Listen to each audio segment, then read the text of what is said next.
கணேசின் குரல் சொந்தங்கள் அனைவருக்கும் இனிய வணக்கங்கள். இன்று பல விடயங்கள் சம்பந்தமாக உங்களுடன் கலந்துரையாட வந்திருக்கின்றேன். தாயகம் மற்றும் இலங்கை சர்வதேச செய்திகளுடன் இணைந்திருக்கின்றீர்கள். முதலில் தலைப்புச் செய்திகள். எமது காணொலிக்கு நீங்கள் புதியவராக இருந்தால் மறக்காமல் சப்ஸ்கிரைப் பண்ணுங்கள், ஷேர் பண்ணுங்கள், கமெண்ட்ஸ் பண்ணுங்கள், லைக் பண்ணுங்கள். அருகில் இருக்கின்ற வெள்ளைக்குள்ளை கிளிக் பண்ணி நாங்கள் போடுகின்ற காணொலிகள் அனைத்தையும் உடனுக்குடன் பார்க்கக்கூடியவாறான நோட்டிஃபிகேஷனை ஏற்படுத்திக் கொள்ளுங்கள். இளைஞ ஊழல் ஆணைக்குழு அழைத்தால் ராஜபக்சக்கள் முன்னிலையாக வேண்டும் என்று சொல்லி ஒரு எச்சரிக்கையை விடுத்திருக்கின்றார் நலிந்த ஜேதிச. அதாவது இலங்கையிலே உங்களை எல்லோருக்கும் தெரியும், கடந்த காலங்களிலே ஆட்சியாளர்கள் பல்வேறு பல்வேறு லஞ்சங்கள் ஊழல்களில் முழுகி திளைத்திருக்கின்றார்கள். எனவே இவர்களுடைய அனைத்து பிரச்சனைகளும் தற்போது புதிய ஜனாதிபதி அனுராகுமார திசாநாயக்க தூசு தட்டி விசாரணைகளுக்கு எடுத்துக்கொண்டிருக்கின்றார். இதன் காரணமாக பல்வேறு அரசியல்வாதிகள், முன்னாள் ஜனாதிபதிமார்கள் உட்பட அமைச்சர்கள் அனைவருக்கும் கடும் காய்ச்சல் வந்திருக்கின்றது. அரசியல் பழிவாங்கல் என்று சொல்லி தட்டி கழிக்கக்கூடாது என்று சொல்லி அமைச்சரவை பேச்சாளர் அமைச்சர் நலிந்த ஜேதிச சொல்லியிருக்கின்றார். இளைஞ ஊழல் ஆணைக்குழுவால் விசாரணைக்கு அழைக்கப்படும் பட்சத்தில் முன்னாள் ஜனாதிபதி மஹிந்த ராஜபக்ச உள்ளிட்ட ராஜபக்ச குடும்பத்தினர் அனைவரும் அங்கு சென்று முன்னிலையாக வேண்டும். அவர்கள் கேட்கின்ற கேள்விகளுக்கு சரியான விளக்கங்களை கொடுக்க வேண்டும். வெறுமனையே இது அரசியல் பழிவாங்கல் என்று சொல்லி தட்டி கழிக்கக்கூடாது, இதுதான் நடைமுறை என்று சொல்லி அமைச்சர் நலிந்த ஜேதிச ஒரு அறிவித்தலை கொடுத்திருக்கின்றார். கொழும்பில் நேற்று முன்தினம் ஊடகவியலாளர் சந்திப்பு ஒன்றில் மேற்கொண்ட கலந்துரையாடல்தான் இந்த அமைச்சர் நலிந்த ஜேதிச இந்த கருத்தை கூறியிருக்கின்றார். கடந்த கால ஊழல் மோசடிகள் தொடர்பான விசாரணைகளை தடுப்பதற்கு அரசியல் பழிவாங்கல் என்ற ஒரு போர்வையை யாரும் பயன்படுத்தக்கூடாது. சட்டம் அனைவருக்கும் சமன். விசாரணைகளுக்கு அழைக்கப்படுவதை அரசியல் காரணங்களை கூறி தட்டி கழிக்கக்கூடாது. அவ்வாறு தட்டி கழிப்பது முறையல்ல. எந்த ஒரு சூழல் அல்லது எந்த ஒரு ஊழல் மோசடிகளிலும் ஈடுபடாதவர்கள் விசாரணைக்கு செல்ல அஞ்ச மாட்டார்கள். எனவே ஊழல் மோசடிகளில் ஈடுபட்டவர்கள் தான் விசாரணைகளுக்கு செல்ல அஞ்சுவார்கள் என்று சொல்லியும், லஞ்ச ஊழல் ஆணைக்குழு அழைத்தால் அங்கு விசாரணைகளுக்கு சமூகம் அளிப்பதுதான் ஒரு சரியான நடைமுறை என்று சொல்லி அமைச்சர் பாராளுமன்ற பேச்சாளரும் அமைச்சரும் நலிந்த ஜேதிச இந்த கருத்தை முன்வைத்திருக்கின்றார்.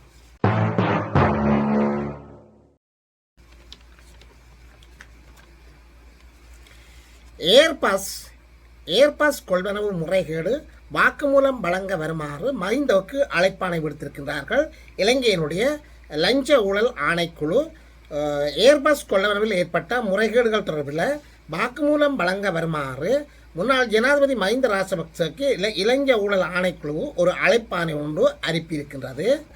இதற்கமைய சர்ச்சைக்குரிய 2013 ஆண்டு ஏர்பஸ் கொடுக்கல் வாங்கல் தொடர்பான விசாரணைகளுக்காக முன்னாள் ஜனாதிபதி மஹிந்த ராஜபக்ச மற்றும் முன்னாள் அமைச்சர் பியங்க ஏரத்ன ஆகியோர் மே மாதம் 12ஆம் தேதி வாக்குமூலம் அளிக்குமாறு இளைஞ ஊழல் ஆணைக்குழு அறிவித்திருந்தது.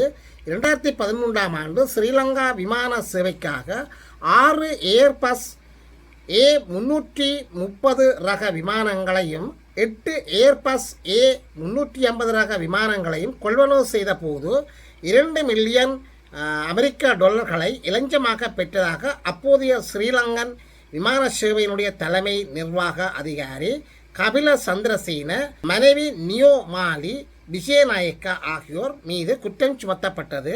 இது தொடர்பாக இலங்கை ஊழல் தடுப்பு சட்டத்தின் கீழ் முன்னெடுக்கப்பட்டு வருகின்ற விசாரணைகளுக்கு அமைய சந்தேக நபரான கபில சந்திரசேன கடந்த மார்ச் 12ஆம் தேதி இலங்கை ஊழல் விசாரணை குழுவினால் கைது செய்யப்பட்டு பின்னர் மே மாதம் 5ஆம் தேதி வரை விளக்கமறியலில் வைக்கப்பட்டிருந்தமை குறிப்பிடத்தக்கது. தமிழக தேர்தல்கள் பரபரப்பை ஏற்படுத்தியிருக்கின்றது. தேர்தல் முடிவுகள் இன்று வெளியாகி இருக்கின்றது. தமிழக சட்டமன்ற தேர்தல் முடிவுகள் பலத்த எதிர்பார்ப்புகளின் மத்தியில் வெளியாகி இருக்கின்றது. முதல்வர் அரியணையில் விஜய் ஏறப்போகிறார்கள் என்று சொல்லி செய்திகள் கசிந்திருக்கின்றது. தமிழக தேர்தல் முடிவுகள் இன்று வெளியாகி இருக்கின்றது. தமிழக சட்டமன்ற தேர்தல் முடிவுகள் பலத்த எதிர்பார்ப்புக்கு மத்தியில் இன்று வெளியாகி இருக்கின்றது. தமிழ்நாடு சட்டமன்ற தேர்தலில் வாக்குப்பதிவு கடந்த 23ஆம் தேதி கடந்த மாதம் 23ஆம் தேதி நடந்து முடிந்திருக்கின்றது. 234 தொகுதிகளில் பயன்படுத்தப்பட்ட மின்னணு வாக்குப்பதிவு இயந்திரங்கள் தமிழகம் முழுவதும் அமைக்கப்பட்டிருக்கின்ற 62 வாக்கு எண்ணும் மையங்களில் பலத்த பாதுகாப்புடன் எண்ணப்பட்டிருக்கின்றது. தமிழகத்தின் அடுத்த யார் ஆட்சி அமைக்கப் போகிறார்கள், மக்கள் தீர்ப்பு என்ன என்பது தொடர்பாக பெரும் எதிர்பார்ப்பு நிலை வந்திருக்கின்றது. தேர்தல் வாக்கு எண்ணிக்கை இன்று திங்கட்கிழமை நடைபெற்று முடிந்திருக்கின்றது. நடந்து முடிந்த சட்டமன்ற தேர்தலில் திமுக தலைமையிலான மதச்சார்பற்ற முற்போக்கு கூட்டணி, அதிமுக தலைமையிலான தேசிய ஜனநாயக கூட்டணி, நாம் தமிழர் கட்சி, தமிழக வெற்றி கழகம் என 4 முனை போட்டி நிலவியது. இந்த சூழலில் புதிதாக களம் கண்ட விஜயின் கட்சி அமோக வெற்றிகளை பெற்றிருப்பதாக தற்பொழுது செய்திகள் வெளியாக இருக்கின்றது. எனவே இவ்வாறான தமிழக வெற்றி கழகத்தினுடைய விஜயனுடைய தலைமையிலான கட்சியினருக்கு இவ்வாறு திடீரென்று ஆரம்பித்து திடீரென்று அவர்கள் இவ்வாறு முன்னணியில் வந்ததுக்கு காரணம் என்னன்னு சொல்லி அனைத்து கட்சியினரும் குழம்பி இருக்கின்றார்கள். இவர்கள் தாங்கள் இவ்வாறான ஒரு எதிர்பார்ப்பை தாங்கள் கணிக்கவில்லை என்று சொல்லி குறிப்பிடுகின்றார்கள். தமிழகத்தில் ஆட்சி அமைத்திருந்த ஆட்சியாளர்கள் மீது தற்போது இளம் தலைமுறையினர்கள் ஏற்படுத்திய வெறுப்பு, கசப்பு உணர்வு காரணமாகத்தான் இந்த ஆட்சி மாற்றங்கள் நிலவியதாக பல்வேறு அரசியல் ஆய்வாளர்கள் கருத்து வெளியிட்டிருக்கின்றார்கள். இளஞ்சம், ஊழல் மற்றும் அடிமட்ட மக்களுடைய வாழ்க்கை தரத்தை கவனிக்காமை, இவ்வாறு பல்வேறு குற்றச்செயற்பாடு, வேலையின்மை மற்றும் எந்த ஒரு துறையை எடுத்தாலும் இளஞ்சம் மற்றும் ஊழல் என்று சொல்லி தமிழகத்தில் தலைவிரித்து ஆடுகின்ற இந்த நிலைமை இளைஞர்கள் மத்தியில் மிக பலத்த எதிர்ப்பை ஏற்படுத்தியதன் காரணமாக இளைஞர்கள் புதிய தலைமுறையை, புதிய தலைவர்களை எதிர்பார்த்து இவ்வாறு இந்த வாக்குகளை அளித்திருக்கின்றார்கள். இலங்கை, இந்தியா, பாகிஸ்தான், பங்களாதேஷ், மியான்மர் என்று சொல்லி பல்வேறு நாடுகளிலே அண்மை காலங்களில் புதிய ஒரு அரசியல் களத்தை, புதிய ஒரு அரசியல் தலைவர்களை எதிர்பார்த்திருக்கின்றார்கள். பழமையை வெறுத்து புதுமையை விரும்புவதற்கு காரணம் இளைஞர்களிடையே ஏற்பட்ட மனக்கசப்பு, மன விரக்திகள் தான் காரணம் என்று சொல்லி தற்போது ஆய்வாளர்கள் குறிப்பிடுகின்றார்கள்.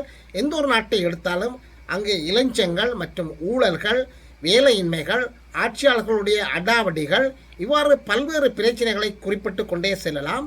இதன் காரணமாக இளைஞர்கள் ஒரு புதிய தலைவரை எதிர்பார்த்திருக்கின்றார்கள். அதை விஜயாக இருக்கின்றார்கள்.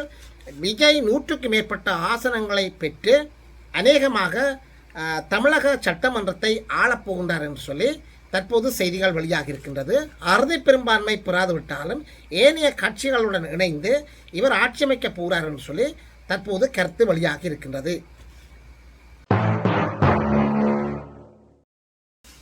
பதினோரு தமிழ் இளைஞர்கள் கடத்தப்பட்டு காணாமலாக்கப்பட்ட வழக்கு ஒரு அதிரடியான திருப்புமுனையாக மாறியிருக்கின்றது.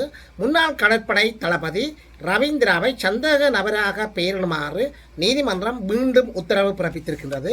கொழும்பு மற்றும் பிற பகுதிகளில் 11 இளைஞர்கள் கடத்தப்பட்டு காணாமலாக்கப்பட்டமை தொடர்பான வழக்கில் முன்னாள் கடற்படை தளபதி அட்மிரல் ரவீந்திரா விஜய குணவர்த்தனாவை 2வது சந்தேக நபராக மீண்டும் பெயரிடுமாறு கோட்டை நீதவான் இசுரு நெத்திகுமாரா உத்தரவிட்டுள்ளார். குற்றப்புலனாய்வு திணைக்களத்துக்கு இந்த உத்தரவு பிறப்பித்துள்ளார். சந்தேக நபர் குற்றஞ்சாட்டப்பட்ட போதும் சான்றுகள் இருந்த போதிலும் அவரை விடுவிக்க பரிந்துரைப்பது தவறான செயல் என்று சொல்லி நீதவான் குறிப்பிட்டிருக்கின்றார். 2008 மற்றும் 2009 ஆண்டுகளில் கொழும்பில் 11 தமிழ் இளைஞர்கள் கடத்தி தடுத்து வைத்து கப்பம் கோரிய குற்றச்சாட்டின் பேரில் தொடரப்பட்ட வழக்கில் 2வது சந்தேக நபராக பெயரிடப்பட்ட அட்மிரல் ரவீந்திர விஜயரத்னா பின்னர் சட்டமா அதிபரனுடைய ஆலோசனையின் பேரில் விடுவிக்கப்பட்டிருந்தார்.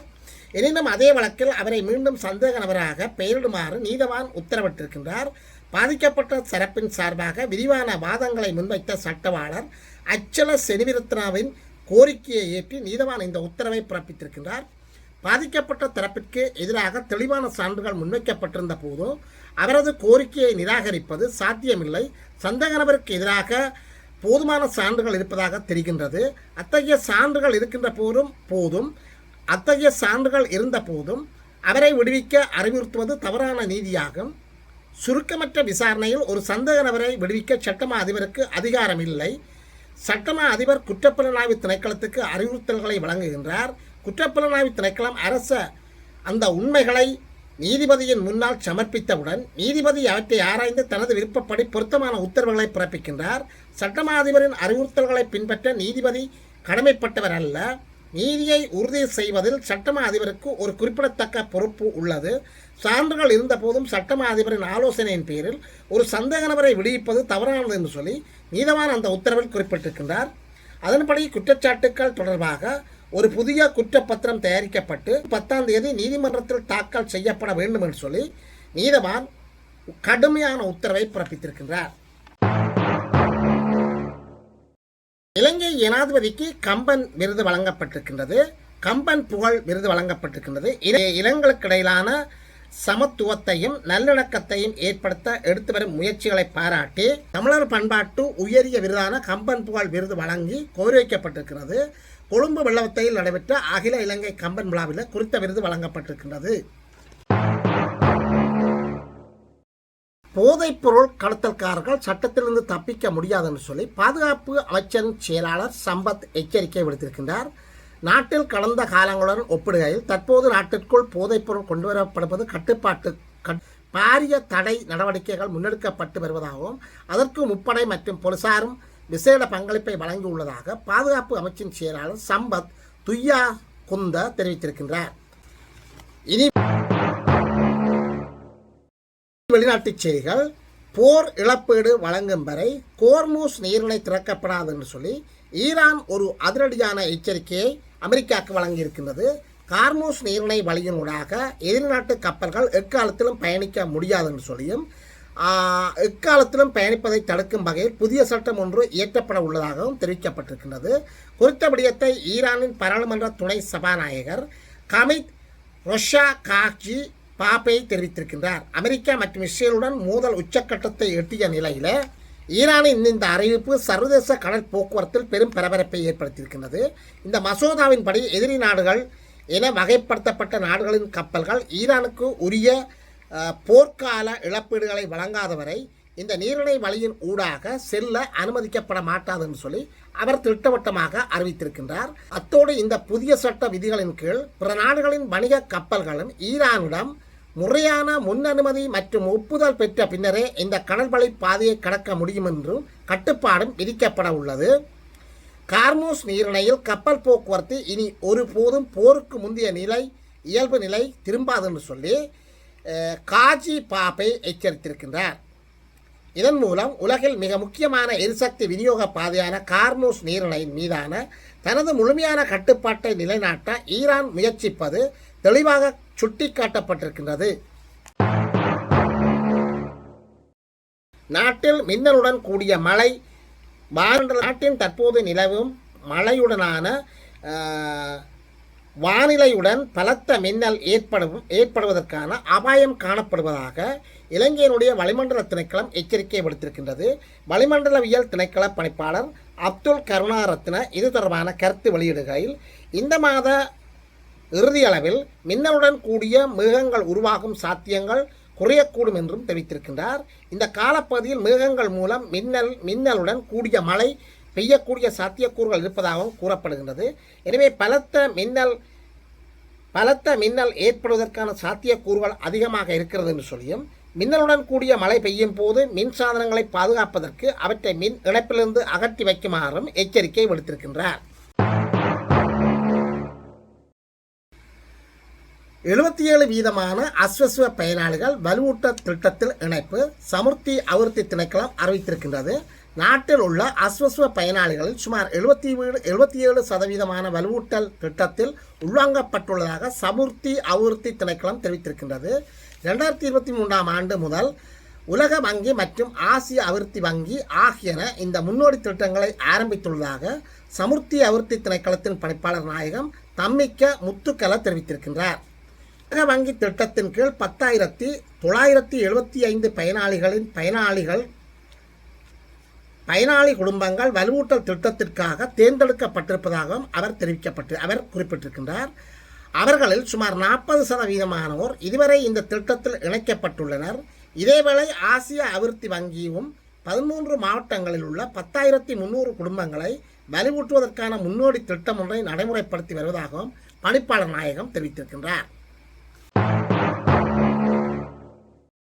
மாப்பிளம்பாகிய ரஷ்யா உக்ரைன் கைவரிசை நெருப்பு கூலமான ரஷ்யாவின் எண்ணெய் சுத்திகரிப்பு நிலையம் ரஷ்யாவின் கருங்கடல் துறைமுகத்தில் டுவாஸ் மீது உக்ரைன் நடத்திய ட்ரோன் தாக்குதலால் அங்குள்ள எண்ணெய் சுத்திகரிப்பு நிலையத்தில் மீண்டும் பெரும் தீ விபத்து ஏற்பட்டிருக்கின்றது.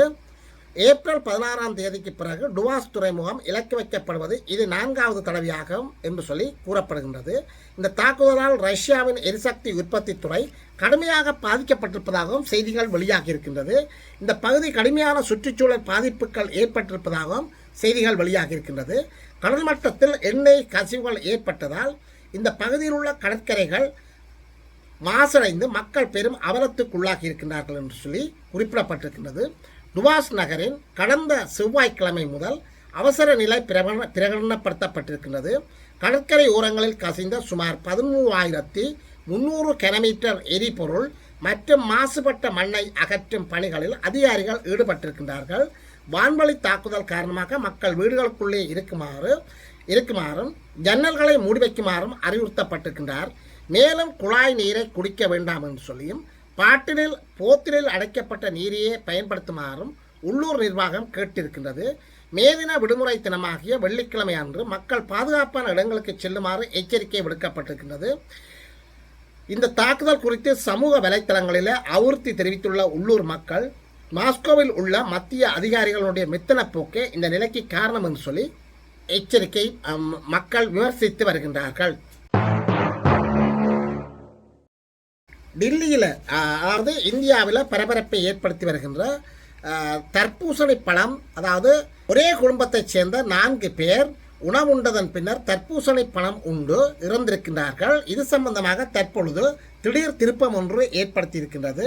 மும்பையில் ஒரே குடும்பத்தைச் சேர்ந்த 4 பேர் உயிரிழந்தமைக்கு தர்பூசணி பழம் சாப்பிட்டதுதான் காரணம் என்று சொல்லி தற்பொழுது சமூக ஊடகங்களில் பரபரப்பாக பேசப்பட்டு வருகின்ற விடயம். மும்பையைச் சேர்ந்த தொலைபேசி உபகரணங்களை விற்கின்ற அப்துல்லா டோகாடியா வயது 45, அவரது மனைவி நஸ்ரீன் வயது 35, அவரது மகள்களான சைனாப் வயது 13, ஆயிஷா வயது 16 இவ்வாறு திடீரென்று சொல்லி 1 மணி நேரத்துக்குள்ளே இறந்திருக்கின்றார்கள். கடந்த சனிக்கிழமை இரவு உணவு அருந்திய பின்னர் அதிகாலை 1 மணி அளவில் இந்த குடும்பத்தினர் தர்பூசணி பழத்தை உட்கொண்டிருக்கின்றார்கள். அதிகாலை 4 மணி அளவில் அவர்கள் அனைவருக்கும் வாந்தி மற்றும் வயிற்றோட்டம் ஏற்பட்டு சில மணி நேரங்களிலேயே அவர்கள் அனைவரும் உயிரிழந்திருக்கின்றார்கள். உயிரிழந்தவர்களின் மூளை, இதயம், குடல் உள்ளிட்ட உறுப்புகள் பச்சை நிறமாக மாறி இருந்தமை அனைத்து மக்களையும் ஆச்சரியத்திற்குள் உள்ளாக்கி இருக்கின்றது. ஆரம்பகட்ட விசாரணைகள் தெரிய வந்துள்ளதாவது சாதாரண உணவு நஞ்சாவதால் இவ்வாறு பச்சை நிறம் ஏற்பட வாய்ப்பில்லை என்று சொல்லி மருத்துவர்கள் தெரிவித்திருக்கின்றார்கள். குடும்பத் தலைவரான அப்துல்லாவின் உடலில் மோர்ஃபோயின் எனப்படுகின்ற வீரியம் மிக்க வலி நிவாரண மருந்து இருந்தமைக்கான ஆதாரங்கள் கிடைத்துள்ளது என்று சொல்லி தெரிவிக்கப்பட்டிருக்கிறது. இது தற்கொலையா அல்லது திட்டமிட்ட கொலையா என்ற கோணத்தில் தற்பொழுது போலீசார் விசாரணைகளை மேற்கொண்டு வருகின்றார்கள்.